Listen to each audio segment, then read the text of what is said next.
देश में गैस और तेल की किल्लत है कि नहीं, इसके लिए मैंने सुबह एक पोस्ट डाला। मैंने लोगों को कहा कि सच्चाई के साथ आप अपने कमेंट सेक्शन में हमें बताइए। अब तक लगभग 500 लोगों ने अलग अलग शहरों से, गांव से ट्वीट किया है, हमें कमेंट में बताया। सब जगह तेल और गैस की किल्लत चल रही है। राजधानी दिल्ली में भी बहुत सारे ऐसे लोग हैं जिनको गैस नहीं मिल रहा है। लेकिन विडंबना यह है कि अगर आप तेल के लिए या गैस के लिए रिपोर्टिंग करेंगे तो आपको मारा जा सकता है। यूपी में रिपोर्टर एक पेट्रोल पंप पर गए, लोगों से बात भी कर रहे थे कि एक आए तेल पंप वाले और उन्होंने उन पर हमला कर दिया। श्याम मीरा सिंह को भी इससे पहले डिटेन किया गया था। तो पत्रकारिता तो अब इस देश में कितना खतरनाक है वो आप सब समझ ही रहे हैं। लेकिन सच्चाई है कि तेल और गैस की किल्लत है। इसी बीच एक अच्छी खबर भी आ रही है। अब भारत सरकार ने अपनी गलतियों को दुरुस्त कर लिया है और ईरान ने कहा है कि रसिया, चाइना, इराक, भारत और पाकिस्तान, इन देशों को जहाज़ जो है वो हॉर्मुज स्ट्रेट से जाएंगे, कोई दिक्कत नहीं होगी। तो एक उम्मीद तो बंध रही है। खबर ये भी आ रही है कि रूस ने हमें महंगे दामों पर ही सही लेकिन तेल देना शुरू कर दिया है। तो चूँकि चुनावी साल है, 5 राज्यों में विधानसभा के चुनाव हैं, सरकार कोई रिस्क लेना नहीं चाह रही है। इसलिए मैं कह रहा हूँ, वन नेशन वन इलेक्शन के बदले लोकतंत्र में चुनाव बहुत ज़रूरी है। और मजबूत नहीं, मजबूर सरकार चुनिए। जब सरकारें मजबूर होती हैं तो जनता के हक अधिकार के पक्ष में सारे फैसले आते हैं। मैं इसलिए कह रहा हूं कि चुनाव बहुत ज़रूरी है, लोकतंत्र बहुत ज़रूरी है। अगर साल में एक बार चुनाव होता 5 साल पर और इस तरह की किल्लत होती तो सरकार इतनी कोशिश नहीं करती। दरअसल भारत सरकार से गलती तो हुई है, सरकार मानेगी भी नहीं। कौन मानता है गलती?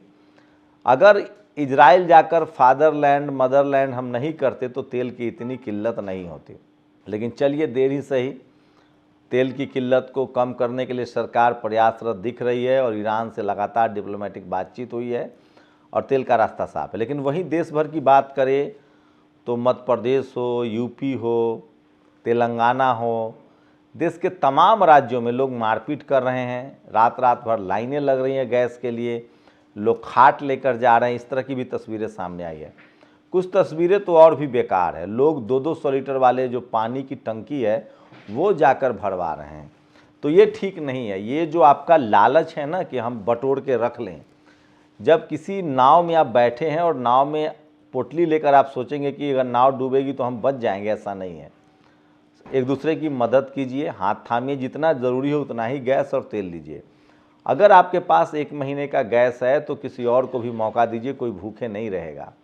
लेकिन ये जो लालच है, जैसे मैंने एक दिन कहानी सुनाई थी ना, मैं अमूमन रेलवे स्टेशन पर देखता हूँ, ट्रेन रुकेगी, लोग पानी भरने जाएंगे। एक आदमी है और उसको 2 घूंट की प्यास है ना, फिर भी वो 2 लीटर वाला बोतल भरेगा पूरा, जबकि उसको पता है कि ट्रेन अमूमन 2 मिनट से 5 मिनट ही रुकती है, पीछे लाइन लगी, लेकिन वो पूरा 2 लीटर का भरेगा। इसका मतलब आप में सिविक सेंस नहीं है, भाईचारा नहीं है और इस देश में इस पर काम करने की ज़रूरत है। कार से जा रहे हैं, बोतल फेंक दिए सड़क पर, आज मैंने खुद अपने आगे देखा।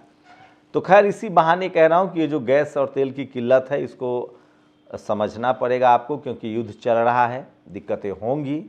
ये अलग सवाल है कि सरकार ने इस तरह से प्लानिंग क्यों नहीं की, सरकार की फेलियर है, पहले क्यों नहीं पता चला। थोड़ा स्टोर को और लंबा किया जा सकता था, लेकिन फिर भी सरकार अपने तरफ से कोशिश कर रही है। ईरान ने आज ही कहा है कि रसिया, चाइना, इंडिया, पाकिस्तान को तेल जाएगा, हॉर्मुज स्ट्रेट से रास्ते बंद नहीं हुए हैं। ईरान ने यह भी कहा है कि इसलिए हम ये भारत के साथ हमारी दोस्ती भी रही है और भारत के लोगों ने इस युद्ध में कम से कम अमेरिका और इजराइल के पक्ष में बात नहीं की है। लोगों ने हमें सपोर्ट भी किया है, हमारे लिए प्रार्थनाएं भी की हैं। तो ये एक बड़ी खबर है जो मैं आपको बता रहा था। मैं इसलिए बार बार कहता हूँ कि सोशल मीडिया ही सच्चा मीडिया है, सोशल मीडिया ही बहुजन मीडिया है। आज सम्राट अशोक की जयंती है। वो सम्राट अशोक जिन्होंने बुद्ध के विचारों को घर घर तक पहुंचाया, 86,000-82,000 शिलालेख लिखवाए, तब पाली और प्राकृत भाषा थी। सोचिए, अगर सम्राट अशोक का शिलालेख न होता तो पूरा जो मौर्य वंश है उसका इतिहास को लोग दफन कर देते। लेकिन अब चलिए, इतिहास तो दफन नहीं होता है, लेकिन धीरे धीरे ही सही बहुजन समाज के लोग जागरूक हो रहे हैं और सोशल मीडिया पर आज सम्राट अशोक की जयंती लोग मना रहे हैं। मैं फिर कह रहा हूँ, वो सम्राट अशोक थे, अशोक नहीं। तब तालाब श का कंसे पाली और प्राकृत में स है, श नहीं है।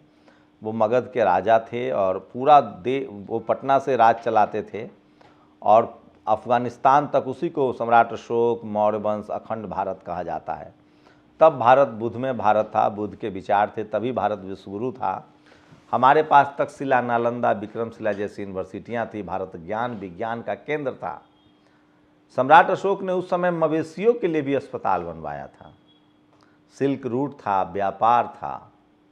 और उसके बाद ही यूरोप में दुनिया जागृति आई। यूरोप में जो जागृति है वो 12वीं शताब्दी से लेकर 11वीं शताब्दी से लेकर 19वीं शताब्दी 20वीं शताब्दी तक है। लेकिन हम ईसा पूर्व में आप देखें, बौद्धमय भारत जब था तो भारत ज्ञान विज्ञान का केंद्र था। घरों में ताले नहीं लगते थे। भारत सचमुच सोने की चिड़िया थी। हम सिविलाइजेशन में सबसे आगे थे। हमारे यहाँ स्नान घर भी था, पानी के नाले भी थे और पीने का कुआं भी था। तो चलिए, समय समय की बात है, मैं सिर्फ बता रहा हूँ कि आज अशोक की जयंती है और उनका क्या काम है। सोचिए, देश में पेट्रोल डीजल के लिए हाहाकार मचा हुआ है, लेकिन जो जातिवादी मनोवादी सोच के लोग हैं वो आपदा में भी अवसर ढूंढ लेते हैं। लेखपाल के बाद एजीटीए की नई भर्ती में आरक्षण घोटाला हुआ है। यूपीएससी ने आज ही एजीटीए के 2759 पदों के लिए विज्ञापन जारी किया। अभी ये खबर चल रही है, जिसमें अनरिजर्व के 1692 सीट है, ओबीसी के सिर्फ 573 सीटें हैं, जबकि कायदे से ओबीसी को 745 सीटें होनी चाहिए थी। तो यूपी में लगातार सीटों की चोरी हो रही है और इस पर खबर पर आपको बात करनी पड़ेगी। अगर बात नहीं करेंगे तो आपके ये संवैधानिक अधिकार है जो छीने जाएंगे। मैं बार बार कोशिश करता हूं कि भारत आपके जो संवैधानिक अधिकार है उसको लगातार आपसे रूबरू कराया जाए। तो एससी, एसटी, ओबीसी, किसान, अल्पसंख्यक समाज के लोगों को जागरूक होना चाहिए।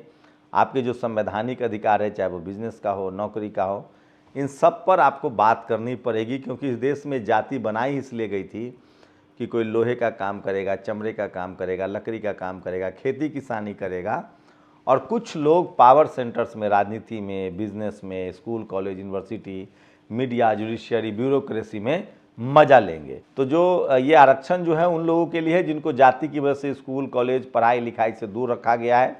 तो ये बहुत ज़रूरी चीज़ है। खबर बिहार से आ रही है, बहुत ज़रूरी खबर है। तेजस्वी यादव नेता प्रतिपक्ष हैं, उन्होंने बड़े सवाल उठाए हैं। एक मुजफ्फरपुर के गाय घाट में एक शख्स की हत्या कर दी गई। आरोप है कि उनके घर वालों का आरोप है कि दरोगा जी ने गोली मार दिया है। तेजस्वी यादव ने यहाँ तक कहा कि दरोगा जी जो हैं वो मुजफ्फरपुर के जो सीएम कहे जाते हैं उनके स्वजातीय हैं, उनके घर में बैठे हुए हैं, और तेजस्वी यादव ने अब सड़क पर उतरने का मूड बना लिया है। उन्होंने साफ कहा कि हमारे विधायक जरूर कम आए होंगे, लेकिन हमें जनता ने सबसे ज़्यादा वोट दिया है तो हम सड़कों पर रहेंगे। एक तस्वीरें और है, सोशल मीडिया पर वायरल है। नीतीश कुमार के एक कार्यक्रम में एक जनता ने लिखा कि आप मुख्यमंत्री बने रहिए, हम आपको खोना नहीं चाहते हैं, और नीतीश कुमार ने उस पोस्टर को भी मंगवाया। इसका मतलब है कि क्या वो अपने मन से मुख्यमंत्री पद नहीं छोड़ रहे हैं? ये बड़ा सवाल है।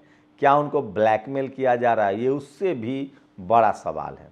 साथ ही निशिकांत दुबे ने फिर से राहुल गांधी पर तंज किया है आरक्षण को लेकर कि आप जब जाते हैं गंगाराम में तो क्या डॉक्टर से इलाज करवाते हैं अपनी माता जी को, तो आरक्षण पूछते हैं। मैं आपको फिर बता दूं, इस देश के अस्पतालों में सबसे ज़्यादा दलित, पिछड़े, किसान, आदिवासी, अल्पसंख्यक समाज के जो डॉक्टर हैं वो प्रैक्टिस करते हैं। मैं फिर कह रहा हूँ, इस देश में आप एलआईसी का स्ट्रक्चर देखिए, वहाँ एससी, एसटी, ओबीसी के लोग बहुत हैं।